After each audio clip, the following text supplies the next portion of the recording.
আসসালামু আলাইকুম, স্বাগতম রুহানি উস্তাদ ইউটিউব চ্যানেলে। তো এই চ্যানেল থেকে গাছগাছরা সম্পর্কিত অনেক টোটকা চিকিৎসা ভিডিও আপনাদের জন্য আমি দিয়ে থাকি। তো আজকে আপনাদের জন্য যে একটা টোটকা চিকিৎসা দিতেছি, এটা হলো এই যে একটা গাছ দেখাইতেছি আমি আপনাদেরকে। এই গাছটার নাম হলো বাসক গাছ বা বাসক পাতা। তো গাছটা আমি আপনাদেরকে দেখাইতেছি, গাছটা কেমন হয় আপনারা দেখুন। এই যে দেখুন, গাছটা খুবই সুন্দর একটা গাছ। তো এই গাছটা আপনারা আপনাদের বাড়িতে নিয়ে লাগাইতে পারেন। তো এই গাছটা অনেক ঔষধি গুণাগুণ সম্পন্ন একটা গাছ। তো এই গাছটা দিয়ে কি কি কাজ করতে পারবেন আমি আপনাদেরকে বলে দিব। তো আমাদের এখানে এই গাছটা প্রচুর পরিমাণে একসময় হইতো, এখন একটু কমে গেছে। তো অনেকদিন পরে পরে গাছগুলো যখন জোপালো হইতো তখন কিছু লোক আসতো, আয়সা বলতো যে আমাদের কাছে এই গাছগুলো বিক্রি করেন। তো তারা 50 টাকা 60 টাকা দিয়ে আমাদের কাছ থেকে এই গাছগুলো কিনে নিত। তো তাদেরকে জিজ্ঞাসা করতাম যে আপনারা এই গাছগুলো দিয়ে কি করবেন, আমাদের কাছে তো এই গাছের কোনো দাম নেই। তো তারা বলে যে আমরা বিভিন্ন ওষুধ কোম্পানি আছে, হার্বাল কোম্পানি আছে, আয়ুর্বেদিকের ওষুধ কোম্পানি আছে, তাদের কাছে আমরা এই গাছটা বিক্রি করি। তো তারা কি করে, তারা এই গাছটা একেবারে এই গাছের যে ডালপালা আছে সব কিছু সহ একেবারে কেটে নিয়ে যায়। কয়েকটা তারা মেশিনের ভিতরে দেয়, মেশিনের ভিতরে দিয়ে একবার পাউডার বানিয়ে ফেলে। পাউডার বানিয়ে এই গাছটা দিয়ে তারা বিভিন্ন ধরনের সিরাপ, বিভিন্ন ধরনের ওষুধ তৈরি করে এই বাসক গাছ এবং পাতা দিয়ে।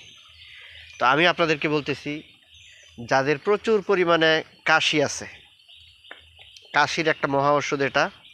অনেক সময় কাশি যদি প্রচুর পরিমাণে হয়ে যায় তাহলে কিন্তু এটা কোনো ওষুধে ধরতে চায় না। তো তাদের জন্য আপনারা তাৎক্ষণিক সমাধানের জন্য আপনারা এই বাসক পাতা নেবেন। বাসক পাতা রস করে আপনারা সেই রসটা খাবেন।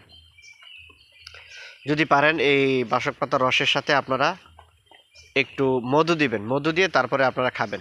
2 বেলা খান বা 3 বেলা খান, দেখবেন ইনশাল্লাহ আপনাদের কাশিটা ভালো হয়ে যাবে। তো আপনারা যদি সরাসরি রসটা অনেক তিতা হয়, সরাসরি রসটা যদি আপনারা না খাইতে পারেন, তাহলে আপনারা এই বাসক পাতাগুলো আপনারা সুন্দর করে কুচি কুচি করে কেটে আপনারা সুন্দর করে এটা আপনারা জাল দিবেন, গরম পানিতে আপনারা ফোটাবেন। ফোটানোর পরে দেখবেন কালারটা খুব সুন্দর একটা কালার হবে। এই যে গরম ফোটানো পানি, এই পানিটা যদি মধু থাকে তাহলে মধু সহ খাবেন, একটু মধু দিয়ে। আর যদি মধু না থাকে তাহলে সরাসরি ডাইরেক্ট খাবেন। ইনশাল্লাহ আপনাদের কাশিটা ভালো হয়ে যাবে।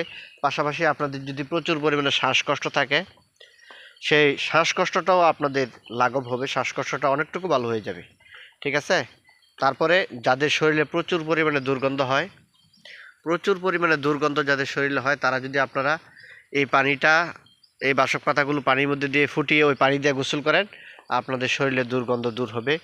এবং এই পানিটা, এই যে ইয়াটা আছে, বাসক পাতাটা আছে, এটা পানির মধ্যে ফুটিয়ে অল্প একটু লবণ দিয়ে যদি আপনারা গড়গড়া করেন, তাহলে আপনাদের দাঁতের মাড়ি মজবুত হবে এবং দাঁত থেকে রক্ত পড়া বন্ধ হয়ে যাবে। এটা করেন। তারপরে এটার পাতার রসটা যদি আপনারা খেতে পারেন, এটা ডায়াবেটিসেরও উপকার হয়। পাশাপাশি আপনাদের যে জন্ডিস আছে, জন্ডিসেরও উপকার হয়। হ্যাঁ, শ্বাসকষ্টের উপকার হয়, বিভিন্ন অনেক উপকারী আছে। তো আপনারা এই গাছটা ইনশাল্লাহ সেবন করবেন, ব্যবহার করবেন। হ্যাঁ, আমার নিজেরও একটু কাশি হয়েছে, তো আমি নিজের জন্যই নিতে আসছি। তো আপনাদের জন্য আমি একটা ভিডিওটা করলাম। ঠিক আছে।